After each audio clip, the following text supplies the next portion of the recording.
Hey, we're Blenderstyle, and we're slightly sarcastic with a good chance of A, disinterest. On this episode, Panic at the Disco, a fever you can't sweat out, released in 2005. Cheers, fellers. Cheers. Is that my only option? Yep. Yep.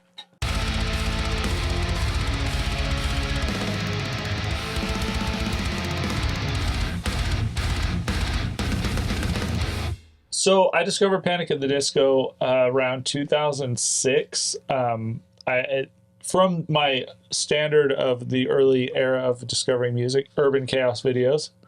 I remember those. They had a video for I Write Sins, Not Tragedies, and I saw it, and I was like, what the fuck? Okay, so explain Chaos. What is it called? Urban Chaos videos. Urban Chaos videos. It was just a website where I don't know if he got them from MTV and recorded them and coded them and put them up, but he would post just 10 videos or so every couple days or every week or something. Awesome. This was pre-YouTube days. Yeah. So it's like some type of pirate radio. It was like some pirate radio thing, yeah, but he did videos. For music videos. Yeah. And really? So, yeah, and so this song, I Write Sins, Not Tragedy, was on there for the video, and I watched it, and I was like, this is kind of weird. And then at the end, when they opened their eyes and the painted on eyes, I was like, oh, fuck. And then I just kind of went from there and kind of got into the band. I never got into anything after this album, I'll say. I think the next album came out, and it was kind of stupid. I didn't like it. This is their debut. Yeah, so this is their debut album. They're from Las Vegas. They only formed about a year before they were signed. They were pretty fast tracked. And then this album was recorded 1 month after they all graduated high school. I don't even think they played live before they got signed. Yeah, I don't think so. They released a couple demos or something. Who signed them? It's the dude from Fall Out Boy, right? From Pete Wentz. Yeah, I don't think it was Fall Out Boy. Maybe it was Fall. I don't know. Dude, Panic at the Disco sounds like Fall Out Boy. It does, yeah. So this is the only release. So they were in high school. They were they just graduated 1 month later. But they were young as shit. They were young point, as fuck. This is the only recording with their original bassist, Brent Wilson. And stylistically, they divided the album into two separate halves. So the first half is more of a pop punk, and then the second half is more of a Baroque pop kind of influence thing with traditional instrumentation and shit, which is kind of cool. And I think the second half... But it melds well. It does. They use that little intermission in the middle to kind of separate the two. And I didn't catch on to it, but I always wonder why I always like the second half of the album better than the first half. And I didn't catch that it was Yeah, I didn't either until I read about it, which is kind of a cool thing. So I just figured this is something that I've listened to for a long time now, and I want to see where you guys are at. I know Matt is a huge fan, so much that he went to a concert for them. Not completely voluntarily. My two daughters wanted to go to a Panic at the Disco show. So I went. I took them as a good father. I wore a Cradle of Filth shirt. That's why I'm wearing this. Okay. Oh, and our buddy we just saw at lunch, he went to that same show. Oh, yeah. And he was wearing some fucked up shirt too. And he's like, oh, you're wearing your protest shirt because you hate being at this concert? I'm like, yeah, for kids music or whatever.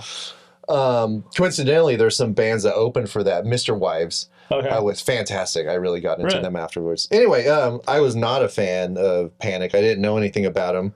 So live, you were live, it was cool.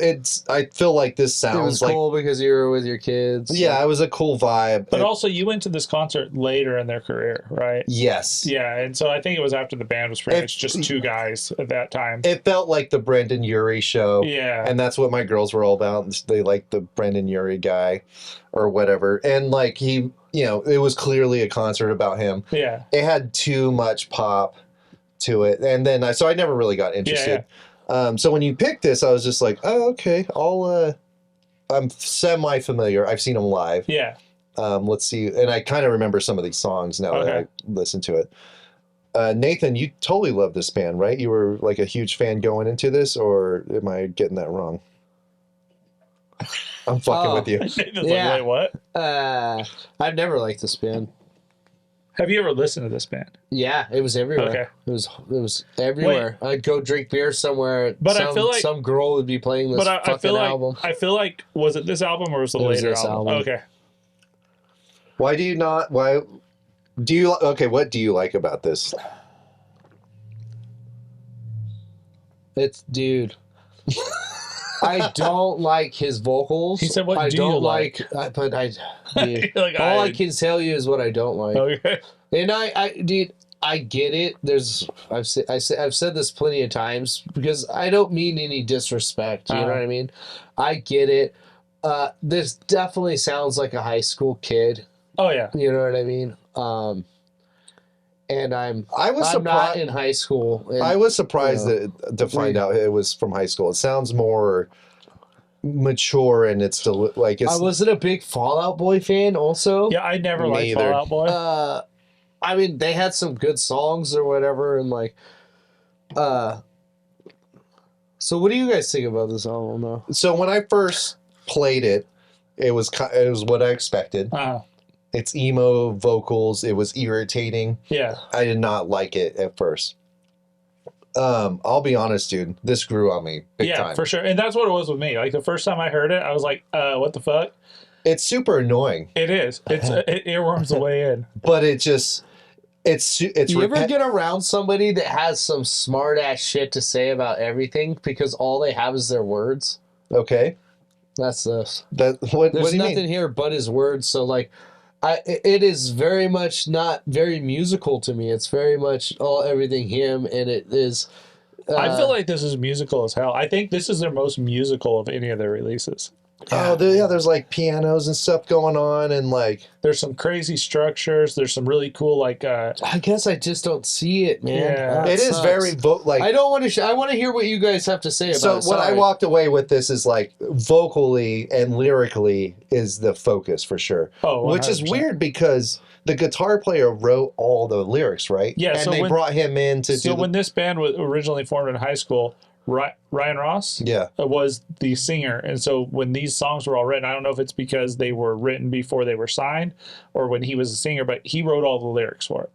And there's some like crazy, like weird lyrical themes going on with this. It makes it really cool. Like the only difference between Martyrdom and Suicide is press coverage, which is funny because every one of these songs on here has these ridiculously long names, and they did that as a protest. Like, at the time, Fall Out Boy and those guys were making these long names for their songs, and they're like, well, let's make ours even longer just to fuck with people and show we don't give a fuck. It's stupid. I hate that. And a lot of these tracks are dealing with the fact that they know once they get signed, they're all going to change. They're all going to have to deal with all this bullshit. They don't want to fuck them. They want to do their own thing. This was very rock and roll in their approach, yet they weren't playing rock and roll, which I think is what kind of does it for me. It's like theater. It is. It's very theater, but with the rock and roll theme. Like they are living that 70s rock vibe where they want to do their own thing. They don't want to answer anybody. They don't want the record label to tell them what to do. They know that they're going to be fucking hooked on drugs and shit as they get famous and shit, but they're okay with that as long as they get their fame. So that's what you got like out of the lyrics and stuff of it? That's what I got out of a lot of the lyrics. Just the self-awareness of what was going on. Like they were self-aware beyond, like you said, this sounds more mature. They were self-aware beyond their years for this. They knew exactly what was coming when they got signed. This band... That's kind of annoying. It is, but at the same time, it's kind of cool. Got signed, this guy was like, oh, these guys, I can make some money off these guys. Yeah, write a record. Oh, the guy from Fall Out Boy's putting our shit out. We're getting big. Let's talk about we're getting big. But this is the thing. These songs were all written before they were signed. That's true, yeah. So they knew... Oh, so it's like the secret. Yeah. That's the secret. They secreted. They secreted, yeah. Yeah, so they put the intention out. They kind of came out... Oprah. At the time, at the time when they created this stuff, Crowley. they were kind of against the grain. They kind of did the same kind of sound that Fall Out Boy and shit did, but it was against the grain as far as lyrical fame and stuff. This kind of sounds like a lot of stuff that actually was coming out around that time for me, actually, because I have to admit, dude. Taking Back Sunday. I love Taking Back Sunday. You talk shit, but you like Taking Back Sunday. Way better than this band. Okay. Musically, lyrically. All right, I'm not going to argue. I'm just going to say there's other stuff that I think, you know what I mean? So I don't think there's I have to back it up. You're saying there's some originality and stuff, and this sounds like the same stuff I was hearing at that time, and I was already over it, you know what I mean? It's very do they have the same like high school Hawthorne Heights? But do they have the Lights? Do they have the same like vocal like onslaught delivery like this is? It's like he doesn't. No. You know what I mean? It's like Fall Out Boy. Like, I don't know. I don't listen to Fall Out Boy and Taking Back Sunday. Yeah, it's definitely Taking Back Sunday is very lyrical and tongue in cheek and getting back and like that's the angsty thing. Like it's like emo. The emo, yeah. This is like all going on. It's percolating and doing its thing. Like My Chemical Romance. It's just okay. All right. So it's similar. This is more pop, though, is it not? Yeah, for sure. Fall Out Boy also went very pop. They went very pop.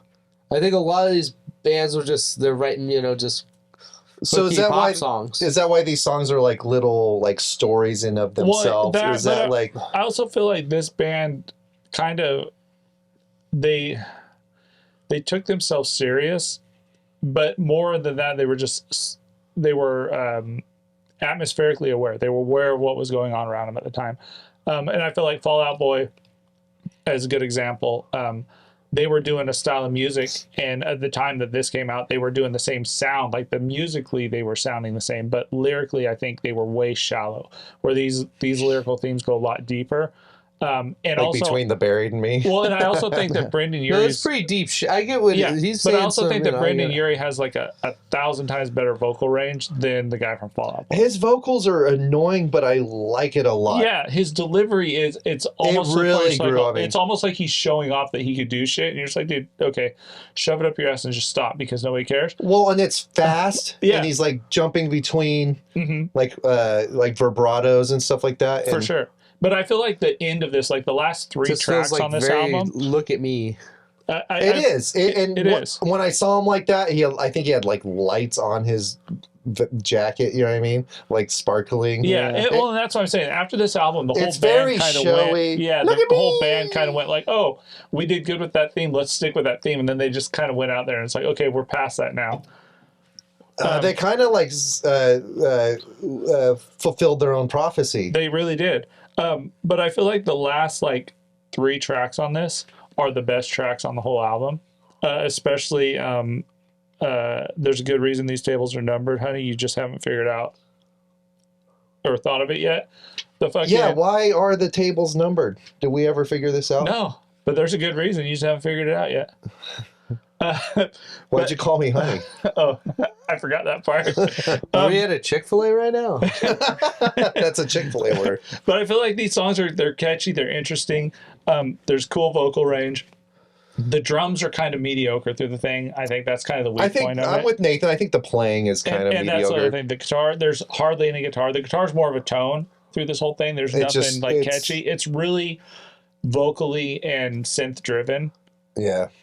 Which is cool, but kind of weird. It feels like this guy was like, which it's not true because, there's a backstory to it. I'm just saying what it sounds like to me. Yeah. Is this guy really wanted to write these lyrics and perform and be like, look at me, and found people that played at church and like he is so Brendon Urie is from Utah and he's is he Mormon? He is LDS, yes. So you kind of get that too, that vibe. I have not Googled this band, and I did no homework. I'm sorry, but I did no research. Hey, the rules are that I just have to talk about the record. I just have to talk about the record and listen to it more than 3 times. I did my fucking part. So also these guys start out. I don't know if this is before Brendon joined the band or not, but they did mostly Blink-182 covers. So they are musically. I'd rather hear that. And so they are musically inclined. You'd rather hear them do covers? Talented. Yeah, for sure. For sure. Is he like? I'm trying to think of how can I do a Blink song with his all the small things. It's William Shatner. All the small things. Oh, God. Truth cares. Truth brings. Oh, what's my age again? What's my age again? So it is very repetitive, but I think it does it a service. I think he's so like, too. when I say shotgun, you say wedding. Shotgun, wedding. Shotgun, wedding. That's tight. He didn't need to say it 3 times, but it like really like. Yeah. She didn't choose this role. So Nathan. It sounds like you really, really enjoyed this album. Yeah. What would you rate it? You're raving about it. What's your dastardly pick? It's like I give it a 5.0, motherfuckers. I give it a 2.0. Okay. I give It's like pissing respect. you off. It's Well, no, it's respect. You know what I mean? mean? I get what they're doing, and to my understanding,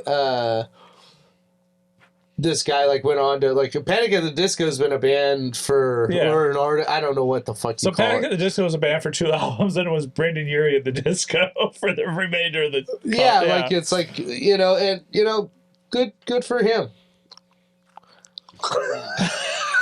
I like that you're chewing gum in this episode. Sorry. You're just like, Ghostbusters, what do you want? Damn it. I give it a 3.9 out of 5. Okay. It started at maybe a 3, and the more I listened to it, the more I liked it. It's fun. It is. It's very enjoyable. I found myself really enjoying it. It really is. And I'm with you. I gave it a 4.0 out of 5. I feel like I the first couple times I listened to this when I first found it, I didn't like it, but it grew on me. And I just can't understand how anybody would like it. It sounds like a pillow fight at a girl's fucking sleepover. That's what this sounds like. You don't want to go to a girl's... hey, ladies. I'm 37 years fucking old. No, I don't. I don't want to revisit this shit. I never followed anything Panic at the Disco did after this. I think they put out a song a couple years later. Because after this album, it was Vices and Virtues or some shit, and it sucked. I think I saw him with like a suit with lights on it or something. Like, look at me. Fuck this stupid fucking shit. 2.0. Come on, guys. I love that you guys love it, though. Finish my I know. I'm trying. I like that he's just coming apart. I'm trying. I really am trying. You didn't even look anything up. You're not trying. Dude. You're like, I listened to it 3 times. I gotta find something I liked about his biography. I'm gonna read something about him. I'm gonna read that he had. Those lights are custom made. I feel like the next album, Vices and Virtues, was a joke. And then the next album that came out, I don't even know what it was called, but they put one single out before that came out. Stop fucking laughing, Nathan. Ballad of Mona Lisa, which was good, but I never followed anything from the band after that. I think there's some hits after this that are pretty good. See, I don't know. I can't name it. I think I was more disgruntled that everybody left the band except for Brendon. It was like, really? And maybe that just goes to show what Nathan was saying. The flashy suit and the spotlight is... Does every song sound like start with...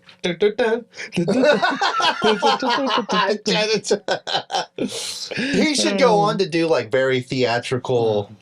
Or like be the like host at Disneyland. Well, I sent you a link to some other band that he's in now, which is funny because he says he disbanded Panic at the Disco because he didn't want to be in a band anymore. He wanted to focus on his family.